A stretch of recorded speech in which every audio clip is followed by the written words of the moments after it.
Olá, eu sou Lauro Jardim. E eu sou o Gabeira. E o Gabeira estamos de volta para fazer o primeiro programa do ano, retornando de uma paradinha de fim de ano, de 2 semanas. Como sempre, estamos aqui, hoje, na redação do Globo, no centro do Rio, como em todas as terças-feiras, para um papo sobre os assuntos quentes da semana. A ideia é a gente analisar, destrinchar, opinar, dar os bastidores de temas que vão da política nacional à política internacional, meio ambiente, sociedade, economia e outras coisas.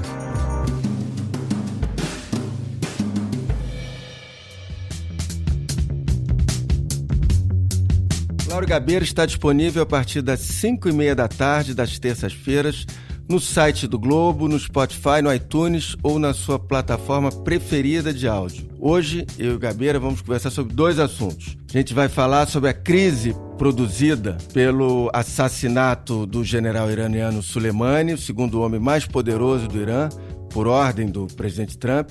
O comboio que levava o chefe das forças Quds, o grupo especial da Guarda Revolucionária Iraniana, deixava o aeroporto de Bagdá quando foi atingido por mísseis disparados de um drone americano. Qassem Soleimani e outras 7 pessoas morreram. E também sobre o que o Brasil está no meio disso tudo. E vamos conversar também sobre o incêndio na Austrália. O céu alaranjado é resultado dos incêndios que acontecem a mais de 2.000 quilômetros no sul da Austrália. Um incêndio que ocorreu numa área quase 6 vezes maior que a dos incêndios do ano passado na Amazônia. Mas atenção, as causas desses desastres ambientais são inteiramente diferentes. Antes de começar, como eu faço em todos os episódios, eu vou perguntar para o Gabeira, que é um viajante, por onde é que ele andou nesses últimos dias? Eu andei pela Serra Gaúcha, terminei meu trabalho lá e estou de malas prontas para o Ceará. Devo ir para o Ceará. Eu, no domingo, Gabeira, eu publiquei uma nota curta de uma linha dizendo que o Carlos Bolsonaro e o pai dele, o presidente Bolsonaro, estavam sem se falar. E aqui no podcast eu vou detalhar um pouco mais essa rusga entre o filho mais problemático do Bolsonaro e o pai. Aliás, eu não sei se o Carlos é o filho mais problemático do Bolsonaro, isso talvez seja polêmico, mas enfim. O que aconteceu? Essa não foi nem a primeira e talvez nem seja a última vez que pai e filho vão ficar sem se falar. O Carlos continua alimentando as redes sociais com elogios ao governo do pai, mas ele, desde o fim do ano passado, cortou relações com o pai, irritado com algumas posições que o Bolsonaro tem tomado. Não ficou muito claro que posições são essas, mas que a relação deixou de existir por causa do filho. Mas, repito, isso em breve, ambos devem voltar a se falar. É interessante porque o tema nacional que você traz é um tema bem ameno, né? Considerando o mundo hoje, o Brasil teve um fim de ano ameno. A gente está aqui falando basicamente sobre 2 assuntos internacionais hoje, que é uma coisa rara, que o Brasil está, quem diria, um pouco mais calmo nesse fim de ano. Mas vamos começando a falar do assassinato do general iraniano, e eu queria começar falando sobre a posição do Brasil. O Itamaraty divulgou uma nota sobre a morte do general iraniano. A nota diz que o Brasil apoia a luta contra o terrorismo e que está pronto para participar de esforços para evitar uma escalada de conflitos nesse momento. O Itamaraty não condenou o assassinato do chefe militar iraniano, mas condenou o ataque à embaixada americana em Bagdá e defendeu a integridade dos diplomatas americanos presentes no Iraque. Primeiro, eu conversei com alguns diplomatas experientes, todos, sem exceção, condenaram a nota oficial que na semana passada o chanceler Ernesto Araújo soltou, que basicamente era de apoio à ação americana. Um dos diplomatas com quem eu conversei, o embaixador Marcos Azambuja, que já foi embaixador em Buenos Aires, em Paris, ele me disse o seguinte: Lauro, o Brasil não tem interesses vitais no Oriente Médio, por isso ele deveria defender, nesse caso, valores e princípios antes de tudo. Ou seja, um comunicado do Itamaraty, em circunstâncias normais, deveria ser de apelo à paz e no sentido de reforço às negociações entre os 2 países. Exatamente, talvez tenha sido essa a posição da Europa. A Europa tende mais a ter uma posição de síntese, buscar um entendimento. Tanto que a Europa fez várias conclamações à paz, à distensão, e está muito preocupada com o acordo nuclear.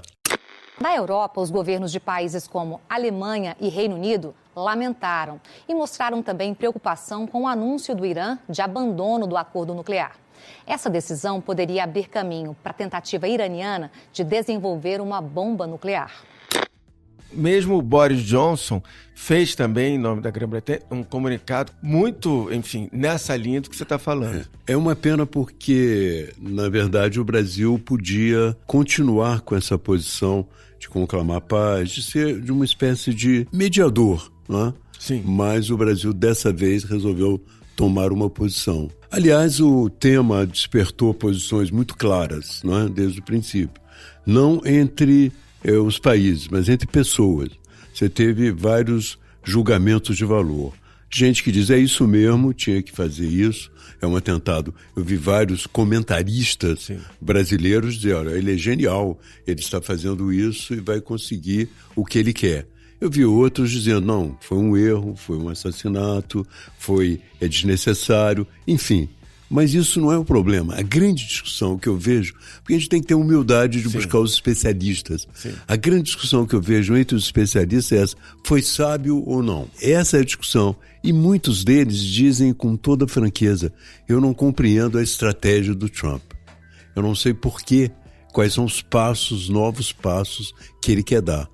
E cada vez que ele fala, entende, ele anuncia que tem vários alvos no Irã, que vai atingir esses alvos. O presidente americano, ele tem se dirigido aos americanos através do Twitter, supostamente também ao governo iraniano, porque ele manda avisos e ameaças nas postagens, e dessa vez foi para avisar que se o Irã realmente se vingar pelo assassinato do general Qassem Soleimani, os iranianos vão pagar um preço alto. Anuncia, inclusive indevidamente, né, que vai atingir alvos culturais do Irã, os bens culturais do Irã, o que entra em contradição com a própria tradição americana. Os Estados Unidos, em 2017, participaram do consenso que considera um crime de guerra você atingir aos bens culturais, deliberadamente os bens culturais de um país. E, na verdade, ele se colocou, nesse momento, quando ele diz isso, ele se coloca no mesmo nível do Talibã, ou do ISIS, do Exército Islâmico, que realmente para eles tem que destruir mesmo. O Talibã destruía as estátuas do Buda com grande prazer, entende? Estátuas milenares, né?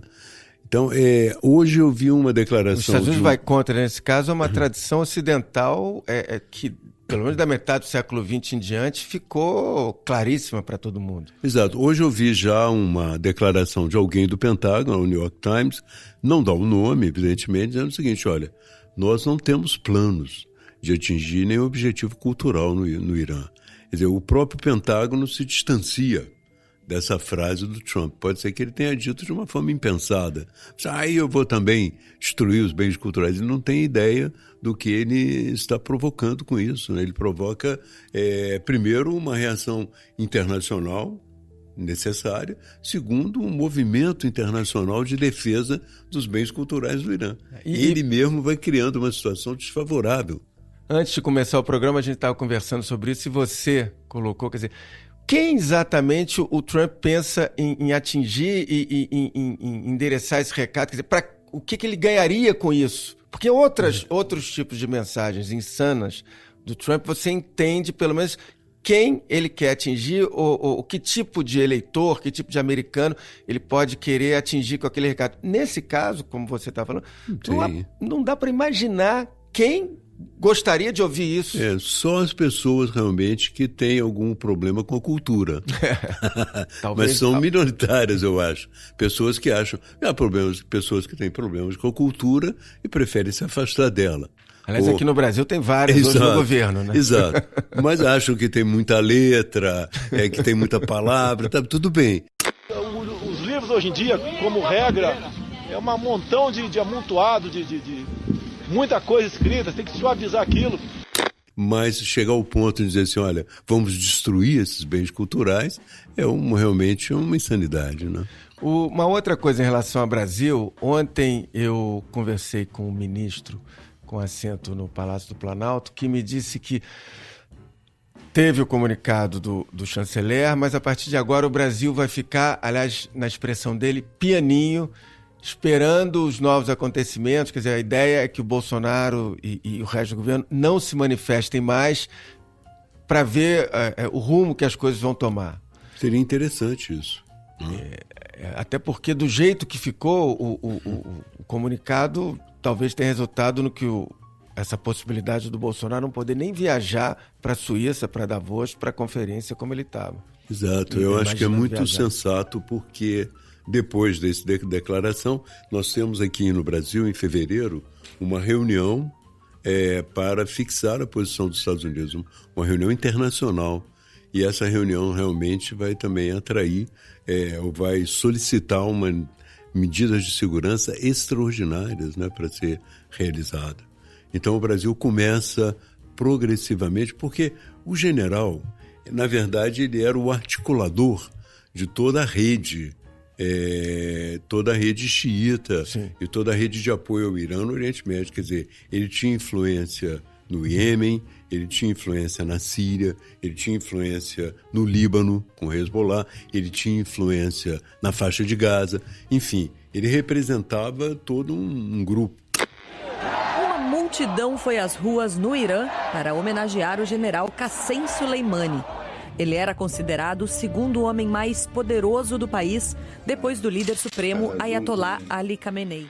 Quer dizer, entrar em confronto com esse grupo pode te abrir um pouco o flanco para reações inesperadas.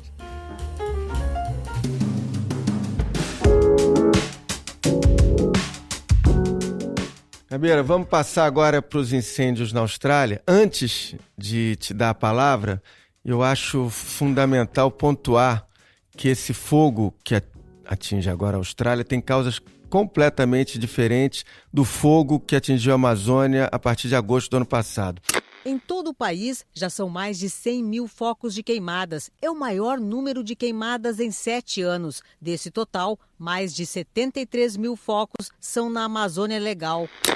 É importante porque o ministro do Meio Ambiente, o Ricardo Salles, tuitou na sexta-feira passada, no dia 3, com a dose dele habitual de responsabilidade, que, aspas, disse o ministro, escreveu o ministro, a Sibéria queimou 3 vezes mais que a Amazônia. Na Austrália, quase 6 vezes mais. Mas certas ONGs e alguns jornalistas só se importam em falar mal do seu próprio país e, claro, sempre contra o governo. Fecha aspas. O próprio presidente Bolsonaro deu entrevista criticando também as coisas no mesmo sentido. Bom, para começar, o fogo na Amazônia, que é uma floresta úmida, só existiu por causa dos incêndios criminosos, queimadas produzidas pela mão do homem, queimadas que foram resultado de falta de fiscalização e de controle do governo Bolsonaro.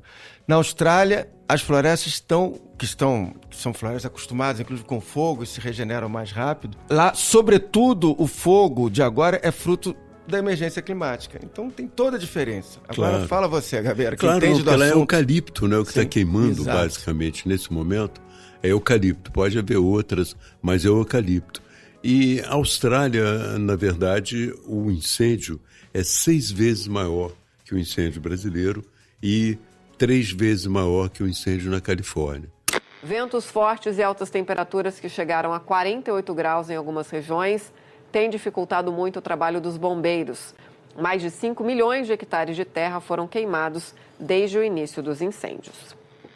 A Austrália perdeu, com o incêndio, uma área do tamanho da Suíça, não é plantada. Mas isso não significa que muitas pessoas perderam as casas. Áreas de incêndios, South Wales e Vitória, são as duas áreas atingidas, tinham milhares de pessoas que algumas tiveram que ser retiradas pela Marinha. Então, é um processo diferente. Mas lá também existe, primeiro, não é verdade que não se disse nada no mundo. Pelo contrário, semana passada houve um movimento dos artistas, levantaram 13 milhões de dólares para os bombeiros da região de South Wales, o que significa que eles estão trabalhando. Há um movimento internacional intenso. Não repercute no Brasil. Se fosse a Amazônia, repercutiria, mas não repercute no Brasil. Mas há uma solidariedade internacional grande em relação à Austrália.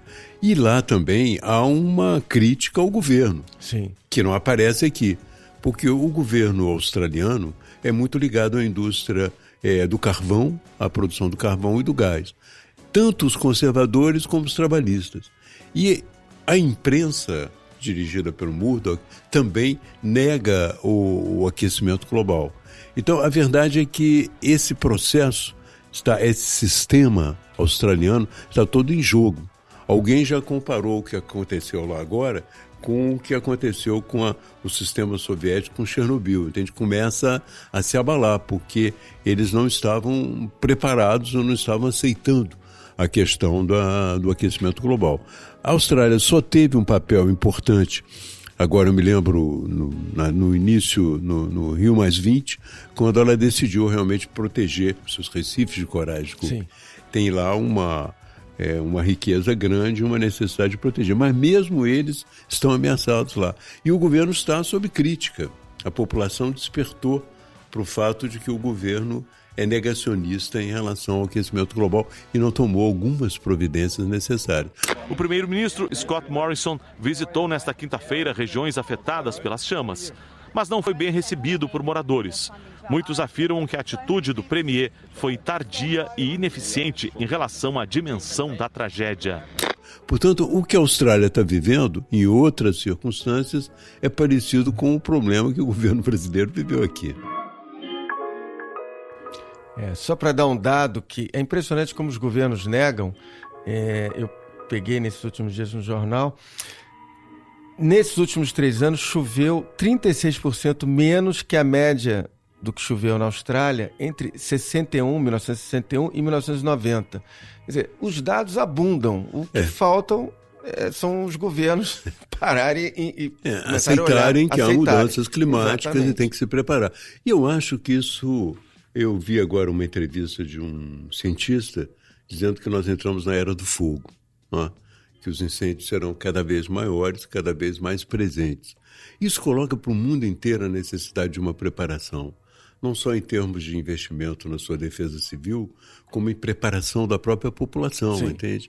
E, infelizmente, no Brasil, a gente ainda não despertou completamente para isso, mas temos que nos preparar, no sentido de fortalecer a defesa civil. A defesa civil brasileira, ela só se fortalece nos lugares onde há muito desastre. Lá em Santa Catarina ela foi bem, depois do desastre. Então é necessário que o país inteiro tome consciência dessa nova realidade. Bom, está terminando o Lauro Gabeira de hoje, o primeiro do ano. A gente vai ficar por aqui. O Lauro Gabeira, eu vou repetir, está disponível a partir das 5h30 da tarde, das terças-feiras, no site do Globo, no Spotify, no iTunes ou na sua plataforma preferida de podcast. A edição do episódio de hoje é do Vitor Carvalho e da Fernanda Pontes. Na terça-feira que vem, a gente está de volta. Tchau. Se Deus quiser.